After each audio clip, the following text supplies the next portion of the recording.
Yeah, it's the Luv Cafe. It's the Luv Cafe.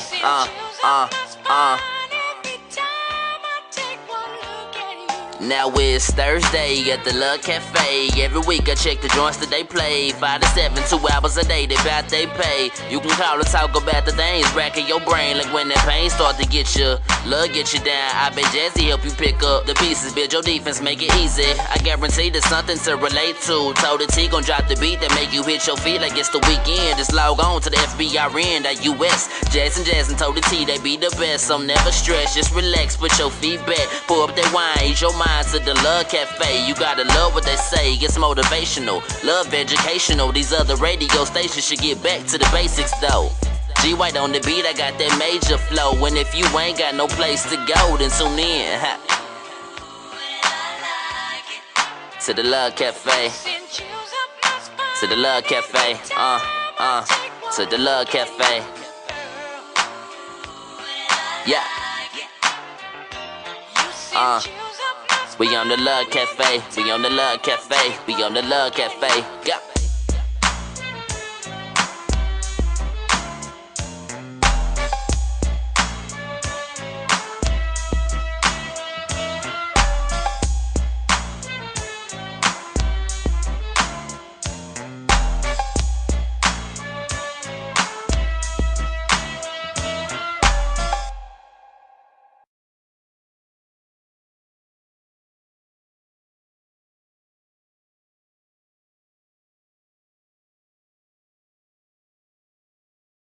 But one of the wonderful things that we have here is we have Demetrius' son, Mr. G. White. Say hey. How y'all doing? How y'all doing? All right, G. White up in the house. Yeah.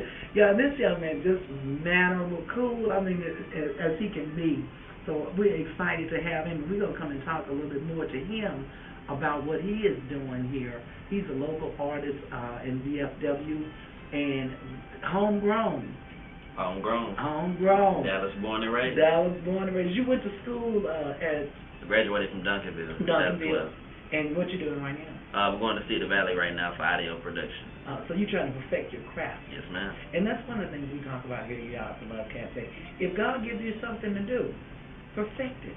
Exactly. You know, and this young man is talented. Y'all heard the intro commercial that we had come on? That was him, yeah. That was Mr. G. White up in the Luv Cafe. I told him, I said, okay, if I say it too many times, you know how kids say, all you hear is them saying the same thing over and over when people get older. He probably said, she done said she loved that thing about 12 times in the last 10 minutes, and we only been on there 19. As long as you like it, I'm happy. I love it, I do. And then also we have here in the Luv Cafe, we have my oldest child, the one that put me through 14 hours of labor. 14 hours of labor. Every time he try to even talk back, I'll be wanting to break his neck. Anyway, Mr. Do you want to go by your real? I'm gonna tell you what. I'm gonna give you his real name. You know these kids nowadays. Everybody got a pseudo. I can't even inside my phone find out his name. Mr. Bronche Stevens. Say hi to everybody, Bronche. Hello, world. Hello, world. Yeah, he got a Bigelow Jenkins, the real Bigelow. I go through my phone and I'm trying to look for Bronche, and I go in there and I don't even know. I'm like, who is B. Jenkins? What? The real Bigelow. Since we mothers on here, what make y'all go with G going at least with his? It's just my name, sort of, you know. Sort of, yeah. You know, basically. He ain't no Jenkins, and I don't know why he do that. Tell me. This is stage name. Stage name. All right. Well, it shouldn't be when you call me. I look at it. That's the way I look at it. Man, we are so glad to have you all in here today, and we're going to be celebrating. We're going to be playing some Mother's Day music. Y'all reach back and got some music y'all probably haven't heard in forever. Okay, some Mother's Day songs. So we're going to be doing that. But we're going to also be talking about, and one of the things our topic is on this week, y'all know I always have to read it because I forget. But I'm going to pull that up for you here in just a moment. We're going to be talking about one of our topics, and I want these young men, since I know my son was basically raised by a single parent most of his life. But we're going to be talking about mothers of today, you know, and not only just mothers of today, but we're going to be talking about what is the difference, you know. Does the role of a mother has the role of the mother changed in the last 20 years? And that's something we really want to talk about. You know, the way that people respond to their moms now, how the mothers act. You know, when we were growing up, Demetria, how the mothers then? Do you think they're a little bit different? A lot different. A lot different? Mm-hmm. Yeah, I think so too. I think so too. And yeah, I think the role of a mother is a very important role. Would you agree with that? I definitely agree. Yeah, I think that it's a responsibility that when we get that responsibility that we need to take it very seriously. You know, and we're going to talk about that, talk about the differences and what mothers do and all of that. So how you fellas feeling over here about that? Y'all want to talk about mama? I feel like there's definitely a difference between, you know, how the mother role back then 20 years from now and what it is now. Right. Because of, you know, technology, Right. different things on TV, radio, things you got to control with your kids. Okay, man. Okay. Yeah, that sounds like a good deal there. What do y'all think about the mothers of today? I can tell you about my mother. Right. I can tell you about mine. Yeah. Mine's been great for us our whole life. Right. We've been through some stuff, and she always took care of us. Always made sure we had what we need, no matter what, even if she had to go without sometimes. Okay. So I always love her for that. Right. It's definitely different nowadays. Yeah. Definitely different. You see a lot of kids get away with stuff that we wouldn't get away with. I wouldn't have any teeth. I see it out of my friends. Yeah, they do. They get away with a lot of stuff that they didn't get away with now, and I think a lot of it is how we prioritize and how mothers. I'll speak from when my mother was a mother. When my mother was a mother, her first priority was she had kids were her kids, no matter what. That was the first priority, and she basically taught me that as a mother. Your first priority are your kids, and then you. So when you take on the responsibility of having children, then you have taken on the responsibility. You have a child, then that becomes your responsibility, and it's something that God ordained you to do. It's not just because you had a child. And so, when the Bible talks about that we will grow up in a world where they become weaker but wiser, and the priorities change, they become lovers of themselves. So a lot of times parents love themselves more than their kids, and the kids suffer. Would you agree with that, Demetria? I would agree. Yeah, definitely. I started late. Did you start late? Yeah. I had kids earlier. I was 27 when I had it. Okay. So you had some maturity and some sense of responsibility at that time. If I had kids before that, they would have been messed up. But you know what? The wonderful thing is you were wise enough to know that. And that's one thing we have to know. When you have kids, you have to know, it's planning. And we talked about this a little bit earlier, even before the show. But we talked about that. Let's go to a song break, and then we're going to come back and talk to them here in just a moment. Let's really see. She got a lot of good. We're going to play another one of hers in a moment. I want to announce again the winner of the Romantic Dinner for Two, and Mr. G. White pulled the name for it, reached in the bucket, pulled the name, Miss Kiva Mack. So one of the DJs here at not at the Luv Cafe, but at Fishbowl Radio Network. And so we'll be having that contest again. Hey, just know that you can win at the Luv Cafe. That's what we do. We try to bring love in every kind of way. And we have, right here, we have some love. We have a mother and son team. Now, you are his manager. Is that right, Demetria? Yes. Okay, then. Let me ask you this, G. What made you having a mom as a manager? Your mom always going to have your back, whereas somebody else, they may be more cutthroat with it. They may do something behind your back to benefit them more. Right. I know she's not going to have any ulterior motives. Right. She's going to always have my best interest. That's for the trust thing. Yes, trust thing. All right, then. That's a good deal. Because people are not always looking out for you. At all. You got to watch people for real. You do. And and they'll come and they'll say, oh man, I can promote you, I can get you out there or whatever. But one thing about it, mama got your back. Always. She's not going to let nothing happen. Yeah. And that's one of the things I try to tell people. When your mother gives you advice, and the average mother, now we got, like we said, we're going to talk about mamas back then and then mamas now. But the average mother, when you're doing something that's not right, they're going to tell you because they love you. You know, my mama used to say, I'm telling you because I love you. Everybody not your friend.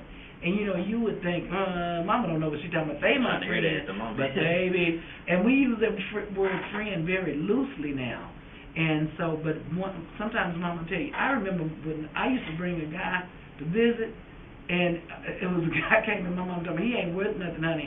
And she told him in front of him, and I was embarrassed. Wow. But guess what? It took me 15 minutes out of being out of her sight for him to show me he wasn't nothing. You know, so she read it. Sometimes mama know best. Most time mama know best, you know.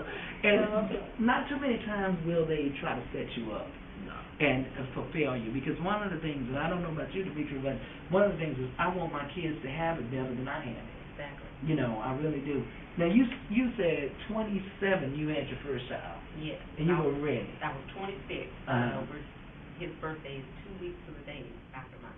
I mean, but mine is 2 weeks to the day after his. So I was 26 actually when I had him, and 2 weeks later to the day. You know what I forget out here?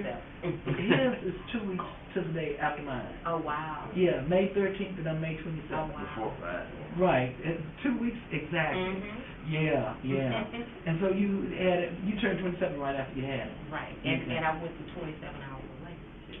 Well, I didn't do that. I know you better obey your mama. Look, if you don't obey your mama 27 hours later, guess what? She can call me on to help her out. I'm going to help her out because I did 13 hours later. He's been a joy to raise. Wow, that's great. I've been waiting on that other shoe to drop and it never had. Wow, isn't that a blessing? What do you think is, I'm going to ask you, what do you think is the key to being, were you a single parent? Most of the time. Yeah. What do you think the key was as far as raising a child? Well, I think stability. You know, letting them know, you know, in my walk in everyday life, letting them see stability. Right. And of course, God in the home. Right. You know, it's very important. Yeah. Very important. I think that, and I would agree with you on that. If we don't, you know, first of all, the Bible talks about kids being a gift from God. So if He gave us that gift, He wants us to take care of it. That's right. And there's responsibility. I take it serious, honey. I take it serious. And you know, one of the things, and I think we had a show a couple of weeks ago, I was saying, I think a lot of it is that people don't teach their kids about God at an early age now. And, you know, we send them out into the world and the world is going to introduce them to everything. And if they haven't gotten some type of foundation of who God is, man, they messed up altogether. That's right. And there is a hope because there is somebody out there, but it is the first order of responsibility as a parent. And when I say parent, I'm not just talking about mothers on Mother's Day, fathers. I'm talking about you too. But it is the first order of us teaching them about God. Because when everything else fails, He gonna be there. Oh yeah. And what we fail to realize is each and every one of us, including our children, were created for a purpose, and they were created for God's purpose. And so, with that being said, how are you gonna raise something without consulting the one that made it? Right. You know what I'm saying? You know, how you gonna do that? You know.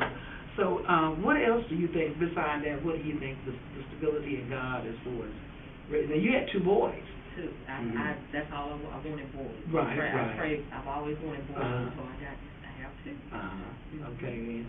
And, I mean, and what about the young one, as far as, you know, is he, like, you know, how somebody say, I had one child that was real good, then I had one that was drove me crazy. No, he's a joy, too. He's a joy, too. I'm blessed. Wow, that is something. And that's a lot of it has to do with, first of all, you were ready at an age where you were mature enough to make those decisions.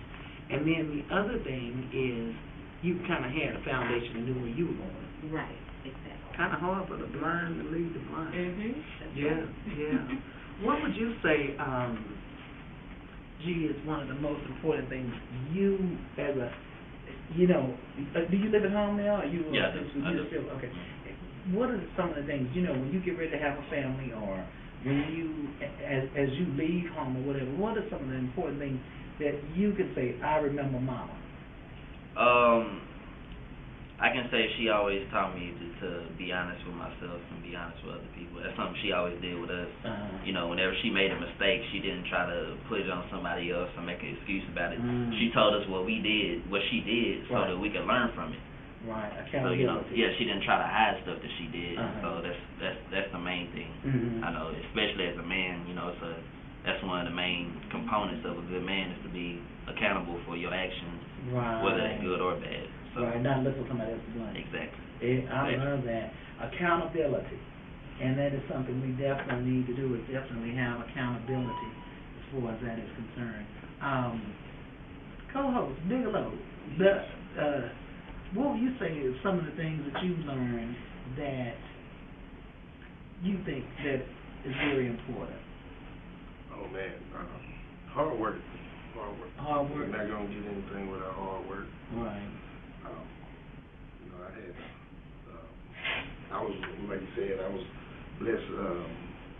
One of my best birthday presents I ever had was my mother. So, and so, you know, hard work. Yeah. Pretty much. Yeah. Wow, that's sweet. When it's very, you gonna get this shit. No, man. But yeah, it is. And I'm gonna tell you something. You never miss your mother until she's not there. You know, and that's one of the things you never miss your mama until they're not there. And I'm gonna tell you, when you get in trouble, a lot of times you do something. The first thing you want to do is say, "Mama." Yeah. One of the first things people do is do that. We're gonna get ready to go to commercial. Then at the 6 o'clock hour, we're gonna come back and we're going to hear this song by Mr. G. White and talk a little bit more. I want you all to give us a call. Give them the phone number, co-host. I'm gonna put it to work. It's 214-717